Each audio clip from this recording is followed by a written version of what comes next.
Selamat malam Bapak Ibu dan saudara-saudara yang dikasihi Tuhan dan yang mengasihi Tuhan. Mari kita akan bersama-sama mulai ibadah persekutuan doa kita, khususnya jemaat TPI Wiyung. Kita akan bersama-sama datang kepada Tuhan dan mengangkat satu pujian yang mengatakan, beriku hati untuk menyembahmu dan memujimu. Biarlah pujian ini boleh menyiapkan kita datang dan menikmati hadirat-Nya. Haleluya.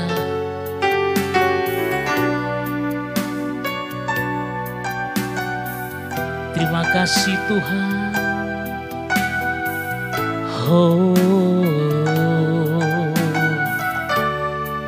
Terima kasih Bapa. Beriku hati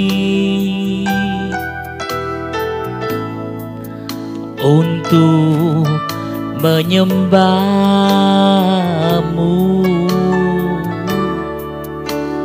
Beriku hati untuk memujimu.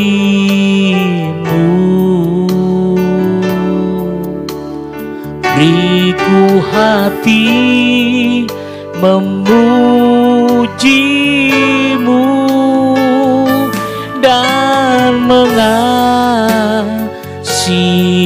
Engkau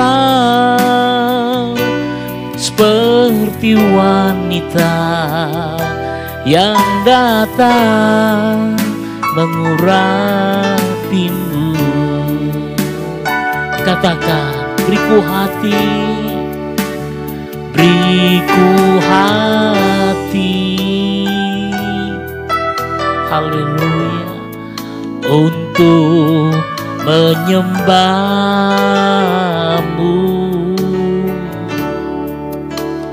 Beriku hati, amin, untuk memujimu.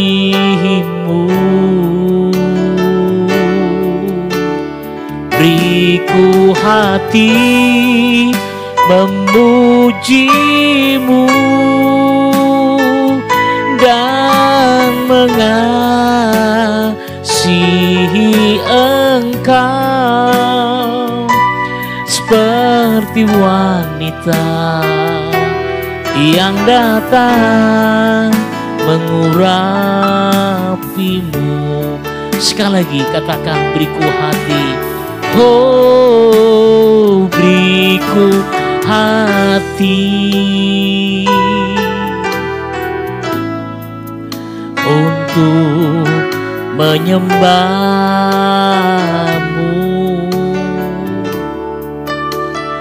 Beriku hati, haleluya, untuk memujimu.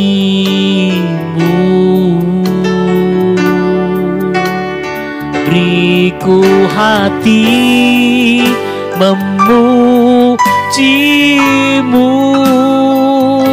dan mengasihi Engkau seperti wanita yang datang mengurapimu.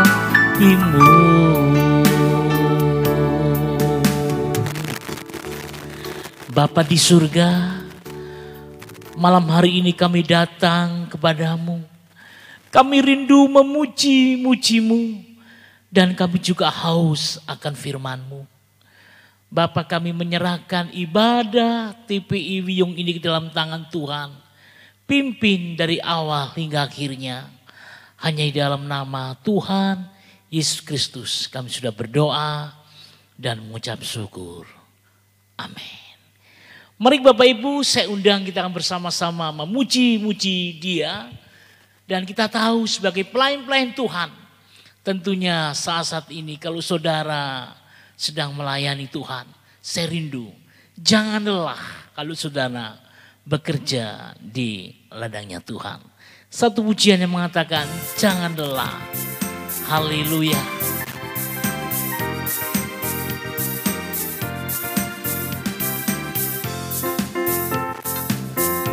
Haleluya. Amin.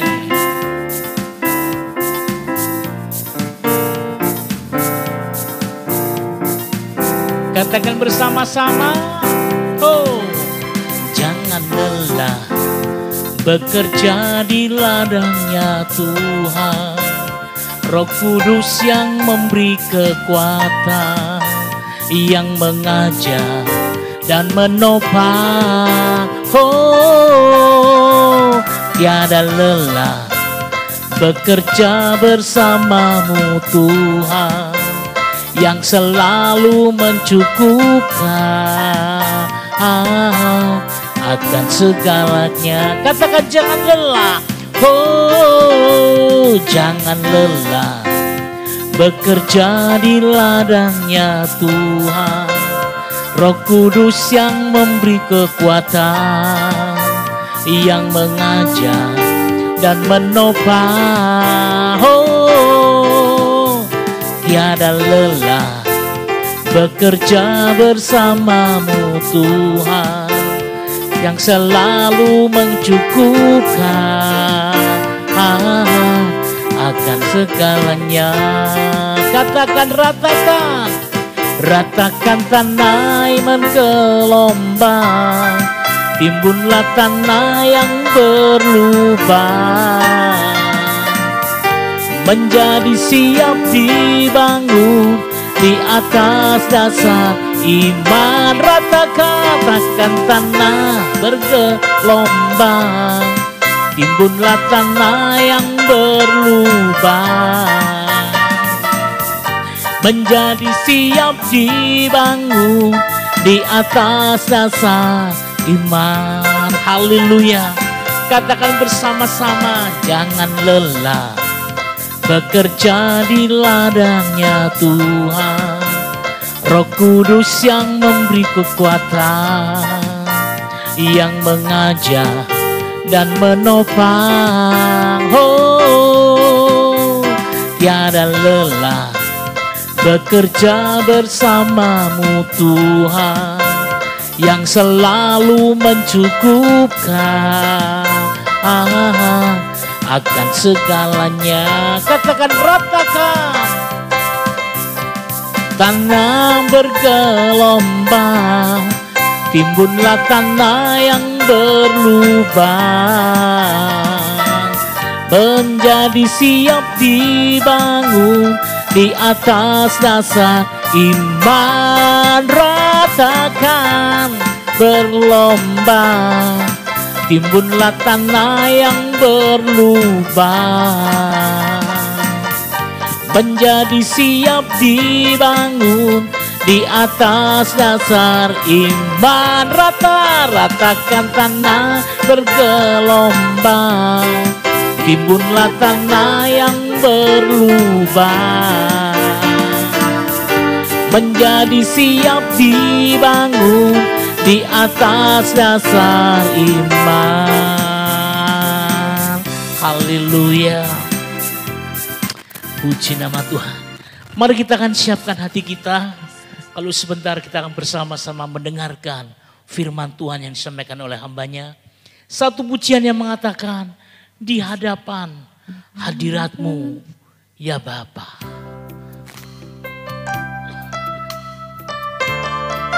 Haleluya.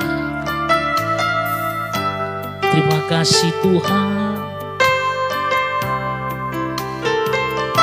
Terima kasih Bapa.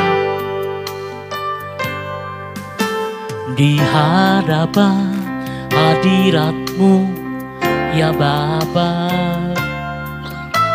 ku datang dengan penuh kerinduan.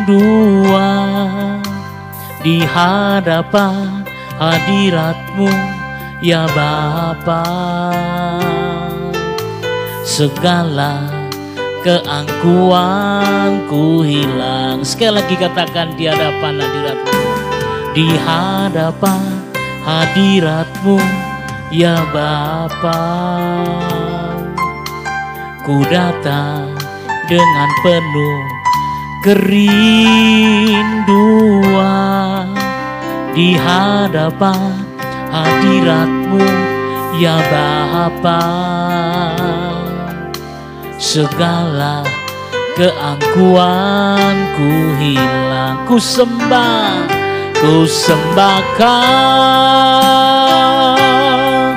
ya Bapa. Ku sembahkan ya Tuhan, ku tinggikan nama-Mu Yesus. Dalam hidupku selalu ku sembahkan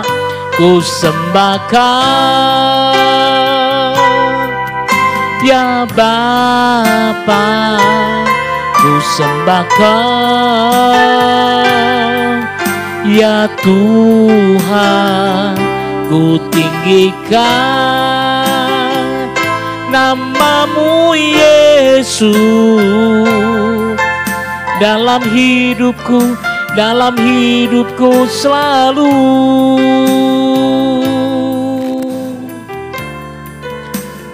Kita akan bersama-sama mendengarkan firman Tuhan yang disampaikan oleh hamba-Nya. Waktu dan kesempatan kami berikan.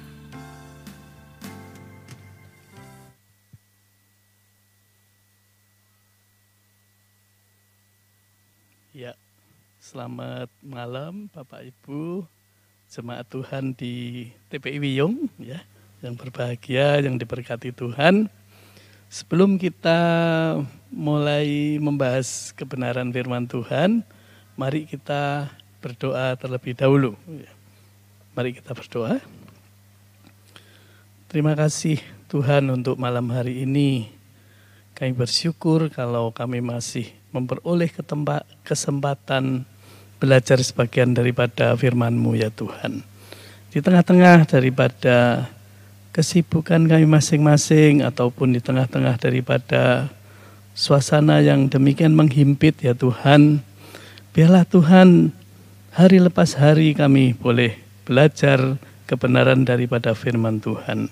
Karena kebenaran daripada firman-Mu adalah suatu pegangan untuk kehidupan kami ini ya Tuhan, di dalam menjalani kami hidup di dunia ini maupun untuk kerajaan-Mu di masa yang akan datang. Terima kasih Tuhan, biarlah Engkau membuka hati pikiran kami semua. Roh Kudus-Mu sendiri yang menerangi hati pikiran kami, supaya kami boleh mengerti, boleh dengan segala kerendahan hati menerima kebenaran daripada firman-Mu. Terima kasih ya Tuhan untuk waktu-waktu ini. Kami menyerahkan semuanya ke dalam tangan-Mu. Hanya di dalam nama Tuhan kami, Yesus Kristus, kami berdoa. Amin. Ya, sekali lagi selamat malam Bapak Ibu. Ya, pada malam hari ini saya ingin membagikan sharing ya, saudara ya, firman Tuhan kepada Bapak Ibu sekalian ya, satu perenungan ya, yang mungkin ini berguna untuk kita semua, begitu ya saudara ya. Nah, perikop kita pada malam hari ini kita ambil di dalam Matius pasal yang ke-20 saudara ya, itu di ayat yang ke-20 sampai 27.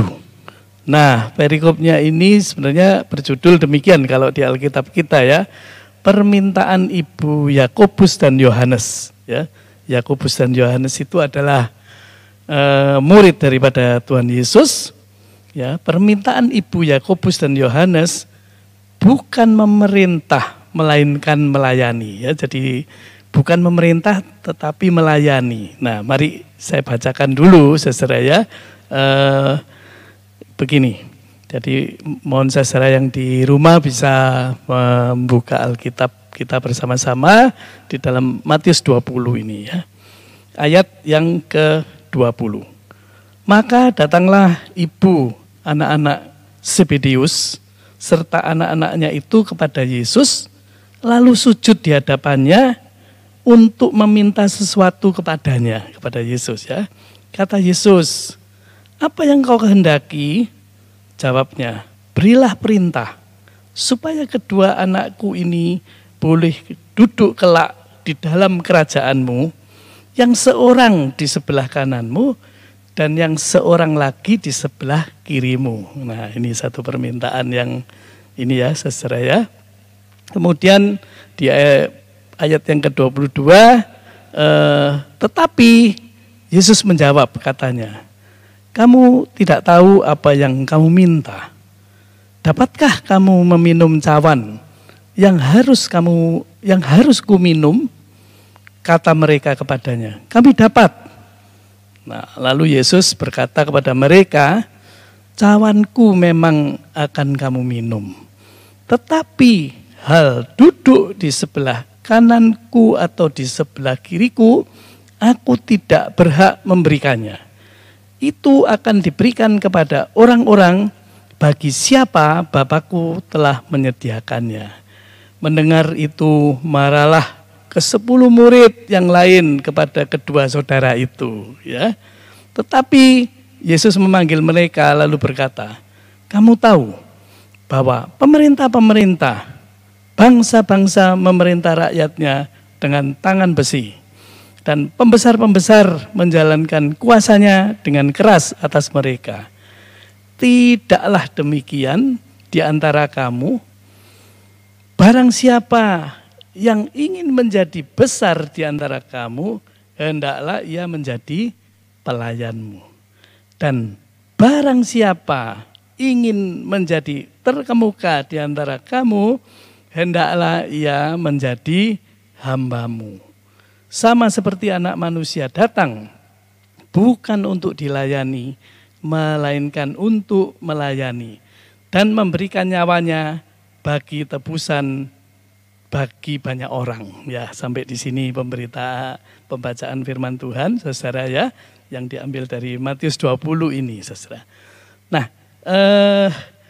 singkat ceritanya begini, saudara. Jadi setelah Tuhan Yesus itu memberitahukan penderitaannya untuk ketiga kalinya ya, bahwa Yesus itu akan pergi ke Yerusalem dan mau naik di kayu salib, saudara ya, memberitakan tentang penderitaannya itu. Nah, pada waktu kejadian ini, itu Tuhan Yesus itu sudah di ujung daripada pelayanannya yang 3,5 tahun itu, saudara ya. Nah, di dalam 3,5 tahun ini, Tuhan Yesus itu kan mengajar murid-muridnya. Kalau saudara baca mulai dari awal ya, di setiap kitab Injil lah, Injil Matius, Markus, Lukas maupun Yohanes ya. Tuhan Yesus itu kan memanggil murid-muridnya dulu, sudah diajari gitu ya. Sudah menyaksikan segala apa yang diperbuat oleh Tuhan Yesus, kan demikian saudara ya. Diajar bahkan, diajar. Tetapi murid-muridnya itu sampai di penghujung pada waktu Tuhan Yesus sudah waktunya mau naik ke kayu salib itu, atau dikatakan bahwa sudah hampir selesai pelayanannya di muka bumi ini, saudara. Sudah kurang beberapa hari lagi, tetapi murid-muridnya masih belum ngerti lah. Ini yang menjadi kegalauan daripada Tuhan Yesus ya. Apakah murid-murid itu benar-benar tidak ngerti ya? Murid-murid itu ngerti, saudara ya, bahwa Tuhan Yesus itu memang Mesias, begitu ya. Mesias itu apa? Mesias itu juru selamat, ya toh. Seorang raja yang sudah dinubuatkan beratus-ratus tahun, beribu-ribu tahun ya, saudara ya, bahwa manusia itu khususnya bangsa Israel, yang dalam hal ini manusia diwakili oleh bangsa Israel, saudara ya, bahwa nanti ada seorang juru selamat, begitu loh saudara ya. Nah, seorang juru selamat itu adalah seorang raja, begitu saudara, kan begitu ya saudara ya. Oleh sebab itu pengertian mereka itu masih di sana, masih di pengertian bahwa Tuhan Yesus itu nanti kalau dia itu di kerajaannya, ya memang Tuhan Yesus itu raja di kerajaan Allah, betul saudara ya. Tetapi konsep daripada kerajaan Allah itu disamakan dengan konsep raja-raja yang ada di dunia ini. Lah ini yang jadi problem begitu ya saudara ya. Itu pengertian-pengertian yang salah. Makanya konsep mereka itu adalah Tuhan Yesus itu adalah anak Allah yang hidup. Ya tahu saudara ya, anak Allah yang hidup itu artinya apa? Anak Allah yang sangat berkuasa, yang tidak bisa mati begitu saudara ya. Jadi itu yang masih di dalam pikiran mereka. Mana mungkin seorang raja, seorang Mesias kok malah mati. Wong ingin menyelamatkan kok malah mati, malah menderita. Itu satu hal yang tidak masuk di pikiran daripada murid-murid, begitu ya saudara ya. Termasuk tidak masuk di dalam pikiran kita, begitu ya saudara ya. Kenapa? Karena saudara-saudara kan kita semua masih nganggap kalau ikut Yesus itu pasti enak, menang terus, gini-gini dan sebagainya, begitu ya. Nah itulah ini yang dipikirkan oleh para murid-murid ini. Nah, memang murid-murid itu tahunya kan raja-raja dunia ini, begitu ya saudara.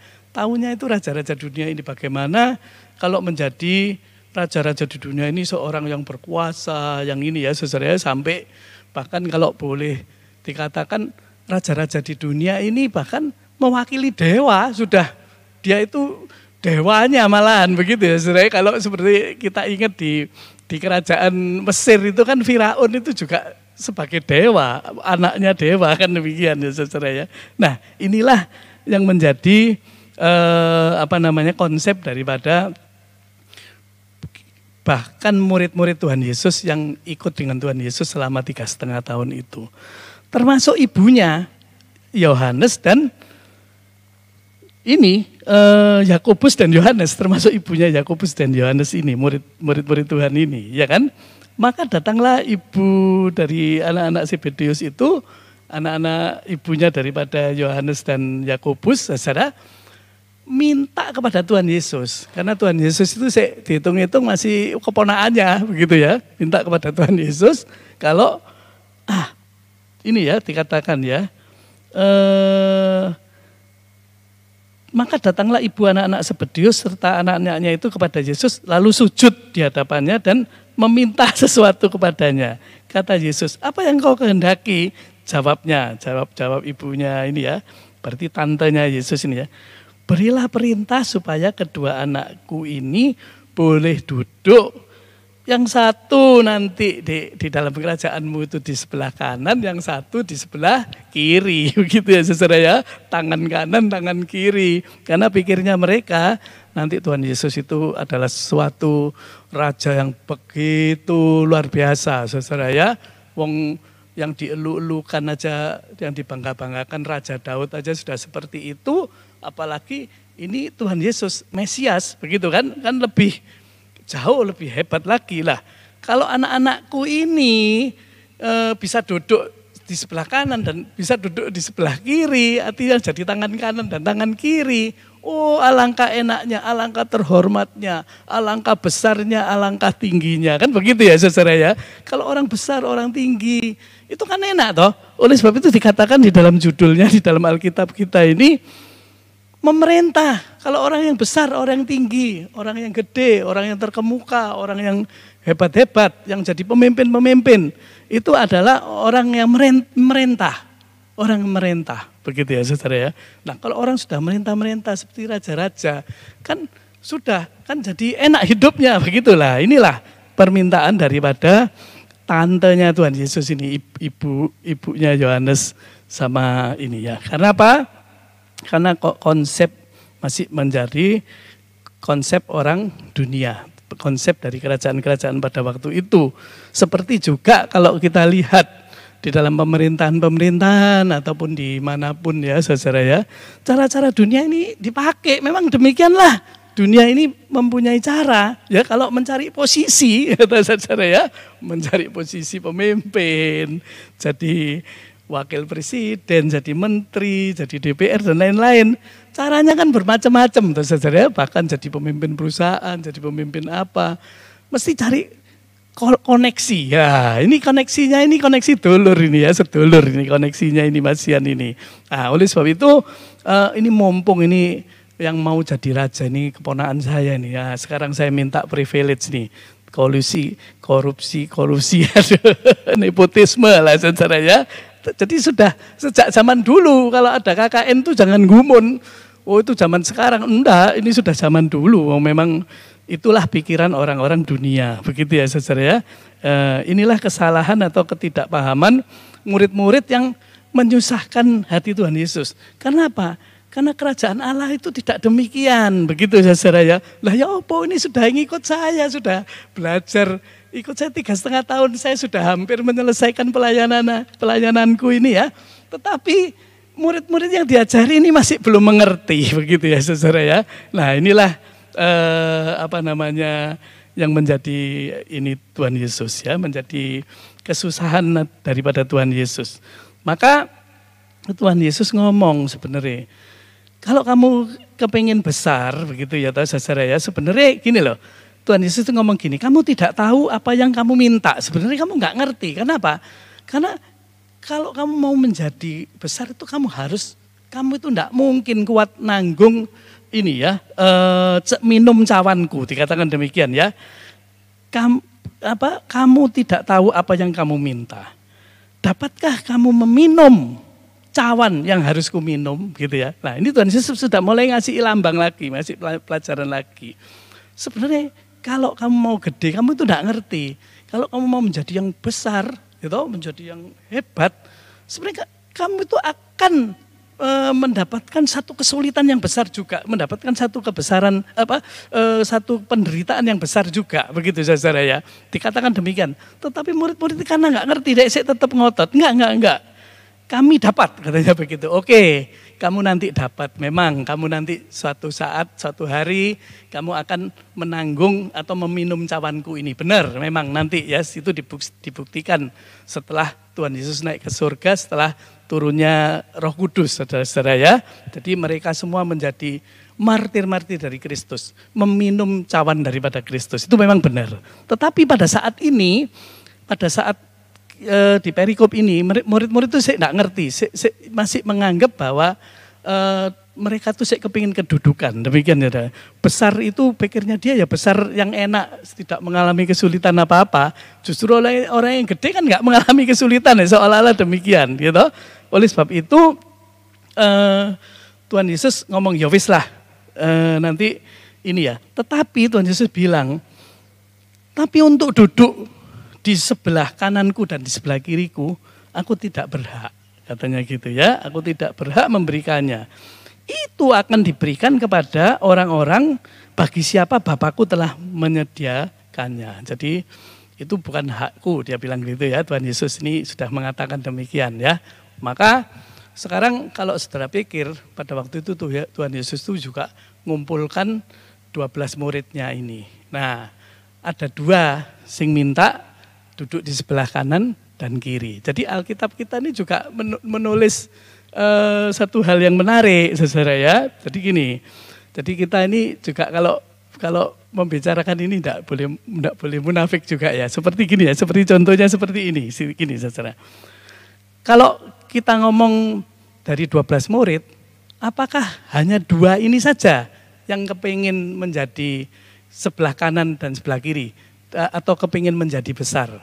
Saya rasa enggak. Jadi semua itu kepingin juga menjadi besar, ya tahu saudara ya, tapi gak berani ngomong, begitu ya saudara ya. Oleh sebab itu di ayat 24 ini dikatakan demikian, yaitu ini ketika murid-murid itu mendengar, tahu ya tahu, mendengar itu marahlah ke 10 murid yang lain. Nah, ya tahu, kepada kedua saudaranya itu. Jadi 10 murid yang lain ini marah kepada Yakobus dan Yohanes, begitu ya saudara ya. Nah, kenapa mereka marah? Nah, ini yang harus kita pikirkan, ya toh. Kalau kita mikirnya kan begini, oh ya itu yang 2 orang itu memang sak karepe dhewe kepengin besar minta menjadi besar, minta kedudukan, minta ini, begitu ya saudara ya. Sebetulnya itu enggak boleh begitu kan gitu ya saudara ya, kan kita mikirnya itu begitu. Ternyata sebenarnya mereka marah itu juga karena apa? Karena sebenarnya mereka juga kepengen jadi tangan kanan dan tangan kiri gitu loh, jangan salah begitu ya saudara ya. Jadi sebenarnya kita enggak boleh munafik, semua orang itu kepengen menjadi yang besar. Nggak ada semua orang ada orang-orang kepingin jadi yang kecil itu. Enggak begitu saudara ya. Semua orang itu normalnya ya kepingin hidup enak, kepingin menjadi yang besar, kepingin ini. Tetapi itu adalah konsep di dalam dunia ini. Tetapi kalau kita melihat konsep kerajaan Allah ya, maka Tuhan Yesus itu terus mengajarkan begini ya toh. Tuhan Yesus memanggil mereka lalu berkata, kamu tahu bahwa memang yang kamu pikirkan itu seperti pemerintah atau bangsa-bangsa memerintah rakyatnya dengan tangan besi, dengan pembesar-pembesar menjalankan kuasanya dengan keras atas mereka. Supaya apa? Supaya mereka itu tunduk, kan begitu kan saudara ya. Supaya kita tetap jadi besar gitu. Tetapi Tuhan Yesus lihat ya, mengajarkan kepada kita semua. Nah ini adalah yang harus kita perhatikan. Topiknya itu adalah di sini. Ya, tidaklah demikian di antara kamu. Nah, tidaklah demikian di dalam kerajaan surga. Tidak seperti itu. Mau jadi besar, mau jadi kecil itu bukan seperti yang kamu pikirkan. Sekali lagi Tuhan Yesus mengajarkan, barang siapa ingin menjadi besar di antara kamu, hendaklah ia menjadi pelayanmu. Betul ya, saudara ya, itu di ayat yang ke-26. Di ayat yang ke-27 ditambahi lagi. Barang siapa ingin menjadi terkemuka di antara kamu, hendaklah ia menjadi hambamu. Nah ini saudara ya, jadi ada dua hal di sini yang menjadi topik kita pada malam hari ini. Kalau ingin jadi gede, haruslah kamu jadi pelayan. Kalau ingin terkemuka, harus menjadi hamba, gitu ya saudara ya. Nah, apa sekarang maksudnya menjadi pelayan itu saudara ya. Kalau ingin menjadi besar, jadilah pelayan, begitu ya saudara ya. Nah, kalau kita sekarang telusuri, memang ini ada dua topik sebenarnya, jadi pelayan dan jadi hamba. Dua ini adalah topik yang berbeda sebenarnya saudara. Jadi mungkin tidak nutut kalau dibahas dua-duanya, makanya kita ngambil satu dulu mengenai pelayan ya. Jadi siapa yang ingin jadi besar, hendaklah ia menjadi pelayanmu ya toh saudara. Makanya kita sekarang membahas kalau begitu bagaimana menjadi seorang pelayan itu ya toh. Kalau di konsep dunia sekali lagi tidak ada orang yang kepingin jadi besar itu ingin jadi pelayan, ya toh. Pelayan di sini artinya adalah diakonos, ya artinya pelayan. Nah, pelayan itu, saudara, itu bisa kita lihat di dalam Kisah Rasul pasal 6, begitu ya, saudara-saudara ya. Di Kisah Rasul pasal 6 itu dikatakan demikian ya. Kisah Rasul pasal yang ke-6. Nah, saya bacakan saja, saudara ya. Itu ada 7 orang yang dipilih untuk melayani, kan begitu ya, saudara ya. Jadi karena pada waktu itu jumlah murid itu semakin banyak, maka dipilihlah 7 orang untuk menjadi pelayan. Nah, gini saudara, usul itu diterima dengan baik. Lalu mereka memilih Stefanus, seorang yang penuh iman dan penuh Roh Kudus. Begitu ya saudara ya. Jadi seorang pelayan itu ada syarat-syaratnya, begitu saudara ya. Jadi syarat-syarat menjadi pelayan itu apa? Jadi atau bukan syarat ya. Apa yang disebut dengan pelayan itu? Jadi pelayan itu bukan sembarangan seperti sekarang kita, oh saya jadi pelayan Tuhan nih. Nah, saya sebagai terima tamu, oke, saya sebagai kolektan, oke, saya sebagai sebagai majelis, misalnya begitulah, ataupun sebagai pemberita Injil dan lain-lain, ya macam-macam, jadi pelayan musik, pelayan pujian, nah ini pelayan Tuhan, ya oke, itu betul, ya saudara, itu memang pelayan. Nah, tetapi pelayan itu ada syaratnya, ya saudara ya. Nah inilah yang dimaksud oleh Tuhan Yesus, kalau kamu mau menjadi besar, kamu harus jadi pelayan, gitu ya saudara. Syaratnya apa? Menjadi orang yang baik, dia itu orang yang baik, itu yang pertama. Penuh roh dan hikmat. penuh iman dan Roh Kudus. Begitu ya saudara ya. Jadi kalau kita lihat di Kisah Para Rasul pasal 6 pada waktu memilih memilih untuk seorang pelayan Tuhan, itu disyaratkan bahwa orang itu memang harus orang yang baik, ya tahu saudara ya, orang yang penuh roh dan hikmat, penuh iman. Nah, inilah yang yang dimaksud sebagai diakonos atau sebagai pelayan Tuhan.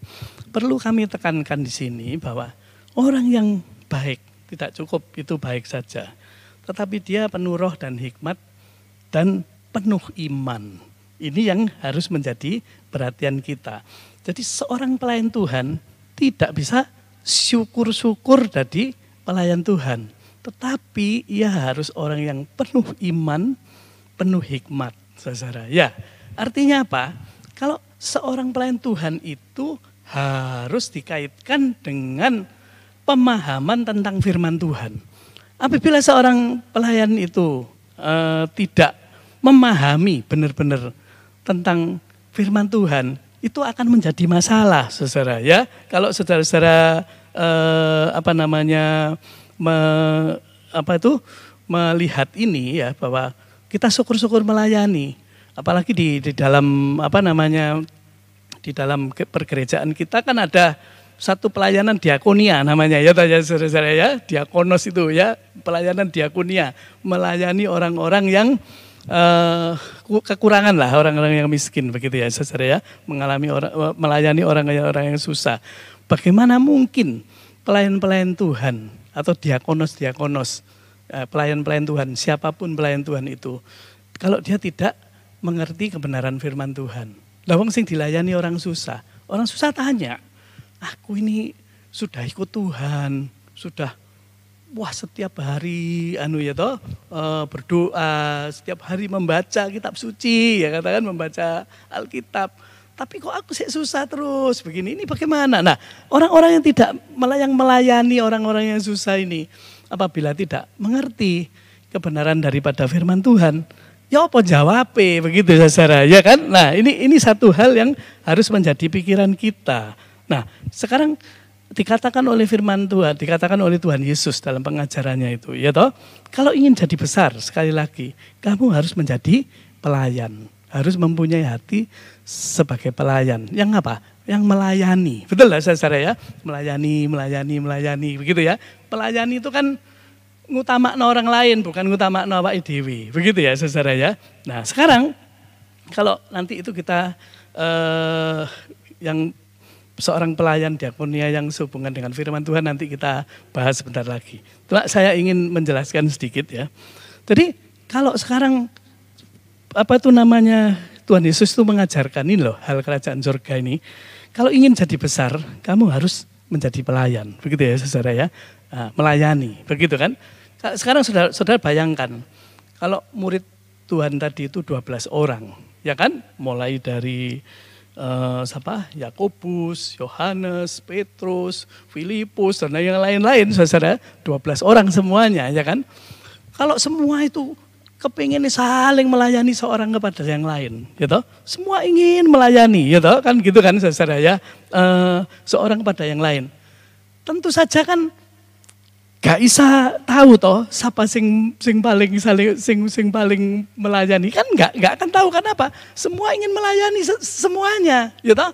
Tapi kalau kepengin menonjol itu paling gampang, paling sing tukang main perintah, sing tukang main itu yang jadi menonjol kan begitu toh saudara. Tetapi kalau saling melayani ini kan gak ketok toh saudara.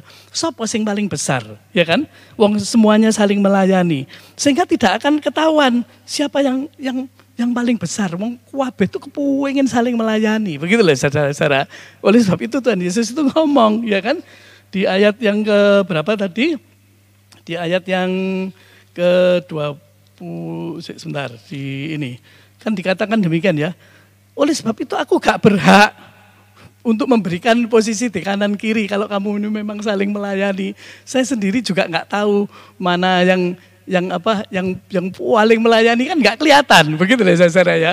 Tetapi orang yang itu soal kanan kiri itu adalah hak Tuhan gitu ya. Karena memang nggak bisa wong saling melayani semua kok. Ya pasti nggak ada yang paling menonjol. Tapi kalau sok-sokan pasti ada yang paling menonjol gitu ya saudara, itu di ayat yang ke-23b itu tahu saudara ya. Aku tidak berhak memberikannya. Itu akan diberikan kepada orang-orang bagi siapa Bapakku telah menyediakannya. Nah itu saudara ya. Kalau saudara mengerti mengapa Tuhan Yesus itu mengatakan bahwa kalau kamu mau jadi besar, saling melayani, begitu ya saudara. Nah sekarang sebagai pelayan itu bagaimana? Sebagai pelayan itu juga seorang yang ini toh saudara, yang apa namanya, yang mengenakan Kristus ya kalau di tema minggu lalu toh.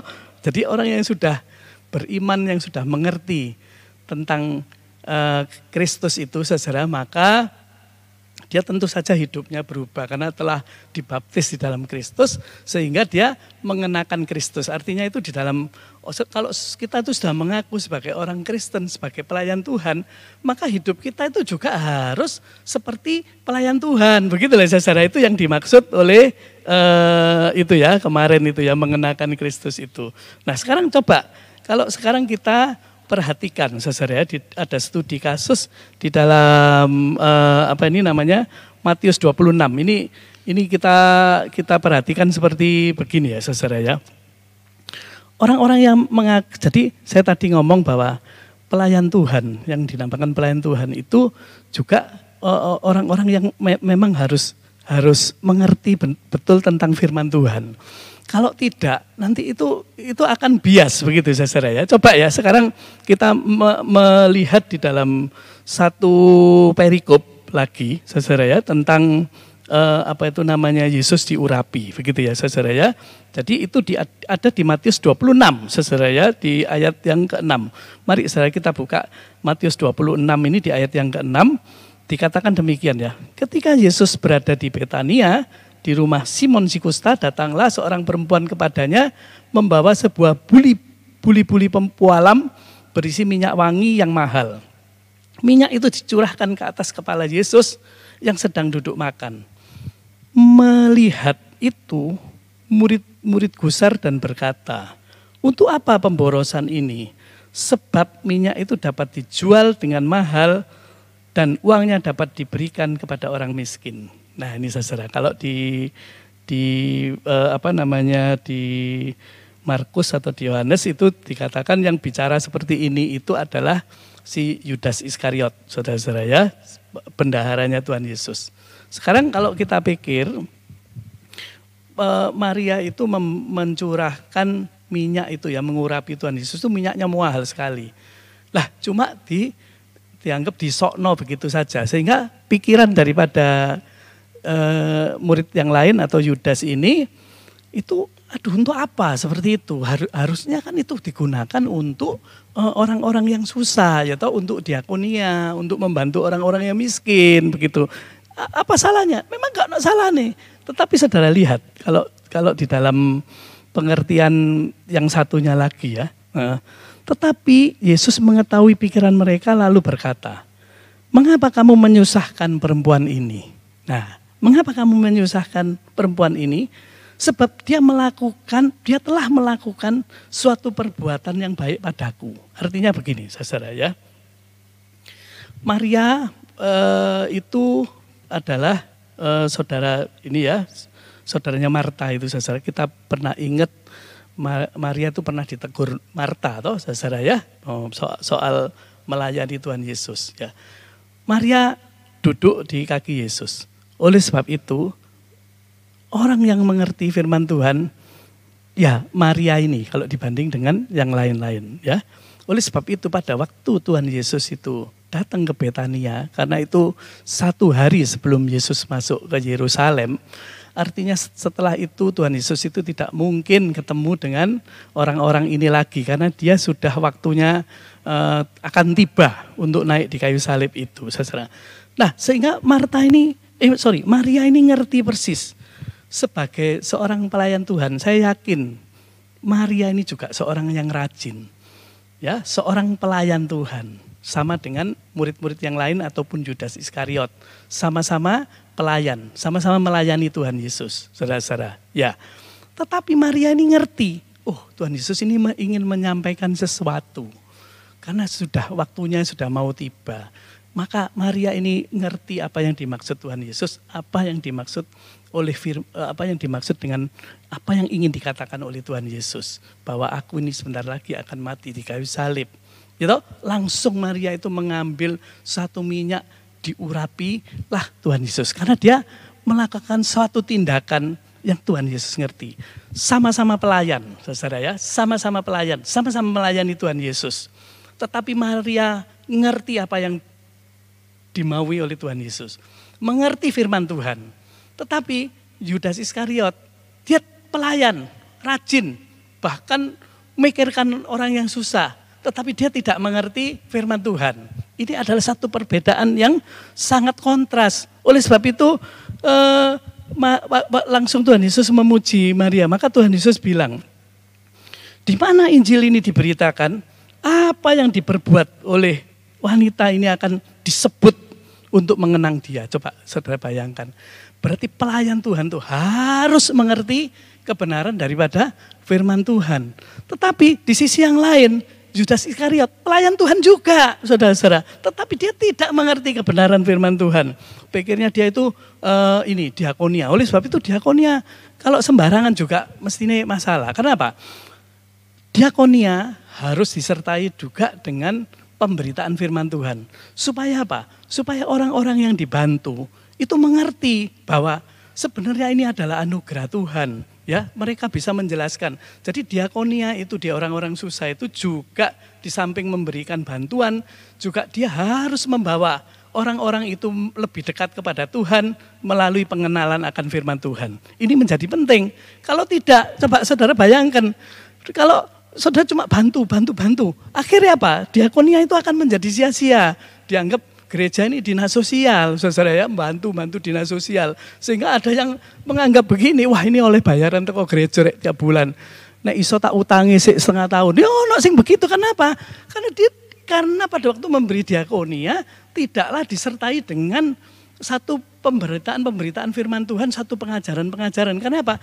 Yang melayani juga tidak mau belajar firman Tuhan. Ini adalah menjadi satu masalah, saudara. Coba bandingkan dengan Maria tadi. Maria itu seorang yang rajin, seorang yang melayani Tuhan juga, pelayan Tuhan juga. Tetapi dia mengerti firman Tuhan, sehingga dia dipuji oleh Tuhan.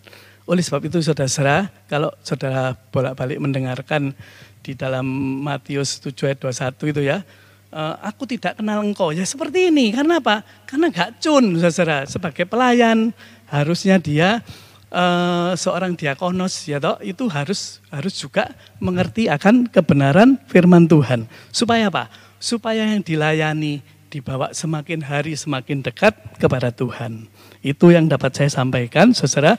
Oleh sebab itu, saudara, kalau saudara perhatikan bahwa tema gereja kita itu jemaat yang berpusat pada Injil, itu maksudnya haruslah jemaat-jemaat ini dibawa kepada pengenalan akan Tuhan, kebenaran akan firman Tuhan ini, supaya dia itu lebih mengerti. Itulah kesiapan hidup untuk kerajaan Allah, saudara-saudara ya.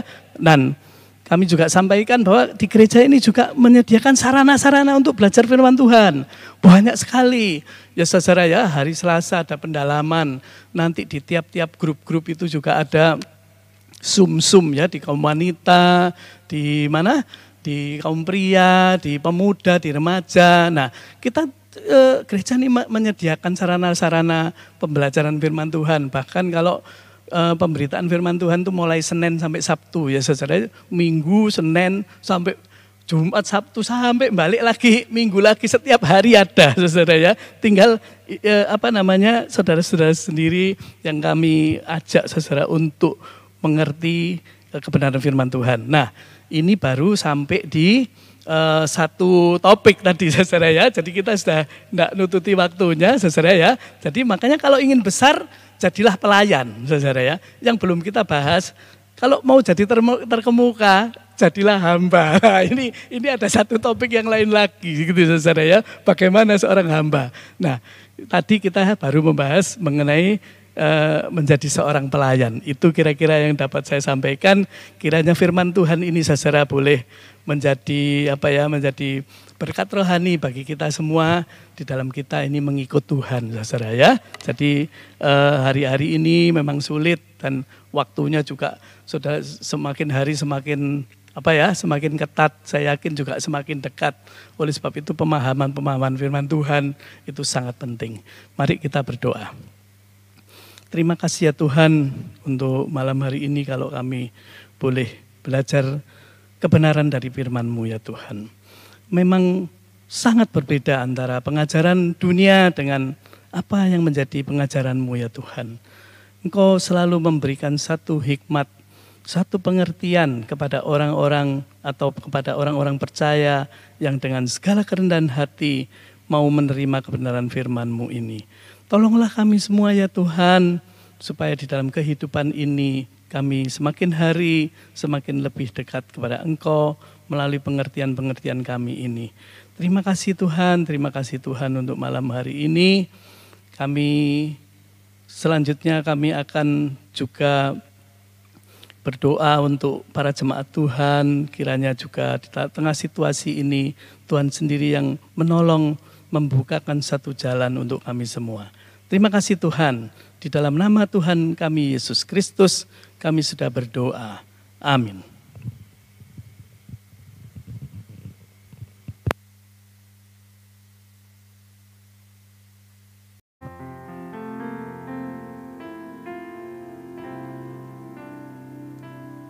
Demikian Bapak Ibu Saudara sekalian, kita sudah mendengarkan firman Tuhan pada kesempatan malam hari ini. Biarlah kiranya firman Tuhan boleh meneguhkan dan menguatkan kita sekalian. Kami mengucapkan terima kasih kepada Bapak Tuhan Doko Setiono yang sudah menyampaikan firman Tuhan pada kesempatan malam hari ini. Tuhan memberkati. Ada beberapa pengumuman yang mendapat perhatian bagi kita semua untuk ibadah Jumat mendatang di TPU Wiyung masih dilaksanakan secara online. Link akan kami share. Dan juga untuk ibadah Minggu di Dharma Harapan pagi, Dharma Harapan sore, Koblen, Bromo dan Gateway akan mengambil tema keteguhan teguh di dalam Kristus. Firman Tuhan pada pagi hari akan dayani oleh Bapak Penatua Andi Sutanto dan pada sore hari Dharma Harapan akan saya layani. Link akan kami share. Kami berharap seluruh jemaat Tuhan juga dapat mengikuti ibadah-ibadah yang berlangsung di gereja kita. Bapak Ibu dan saudara sekalian yang memberikan persembahan dapat memberikan persembahan melalui transfer rekening-rekening bank dan juga melalui GoPay. Kita tetap mendukung pelayanan pekerjaan Tuhan melalui persembahan-persembahan kita. Demikian pengumuman yang dapat kami sampaikan. Kita akan mengakhiri ibadah TPU Wiyung pada kesempatan malam hari ini. Mari kita berdoa. Bapa, terima kasih, kami bersyukur karena Engkau yang memeliharakan dan Engkau Allah yang boleh memimpin kehidupan kami sampai pada saat ini. Terima kasih Tuhan, kami boleh bersyukur, kami boleh bersekutu, muji muliakan nama Tuhan. Juga terlebih kami telah mendengarkan firman-Mu. Biarlah kiranya kami boleh tetap diteguhkan dan dikuatkan. Kami boleh terus bertumbuh di dalam pengenalan kasih kami akan Tuhan. Dan kami berdoa Tuhan bagi seluruh rangkaian ibadah yang dilaksanakan di gereja kami. Kiranya Tuhan memberkati seluruh hamba-hamba-Mu dan seluruh sarana dan prasarana yang kami gunakan boleh berfungsi dengan baik bagi hormat kemuliaan nama Tuhan di surga. Dan kami berdoa Tuhan bagi seluruh jemaat Tuhan dalam segala kondisi dan keberadaannya. Kiranya Tuhan memberkati mereka yang di dalam pergumulan, di dalam masalah kesehatan, Tuhan yang menolong dan menjamah sehingga seluruh jemaat Tuhan boleh tetap merasakan akan pemberian Tuhan dalam kehidupannya. Terima kasih ya Bapa, kami mau serahkan seluruh kehidupan kami hanya ke dalam tangan-Mu. Kiranya Engkau yang terus memberkati kami dalam usaha dan pekerjaan keluarga, bahkan dalam pelayan kami, biarlah nama Tuhan dimuliakan. Terpujilah akan Engkau, inilah doa dan permohonan kami serahkan ke dalam tangan-Mu. Di dalam nama Tuhan Yesus kami berdoa dan mengucap syukur. Haleluya, amin. Bapa, terima kasih.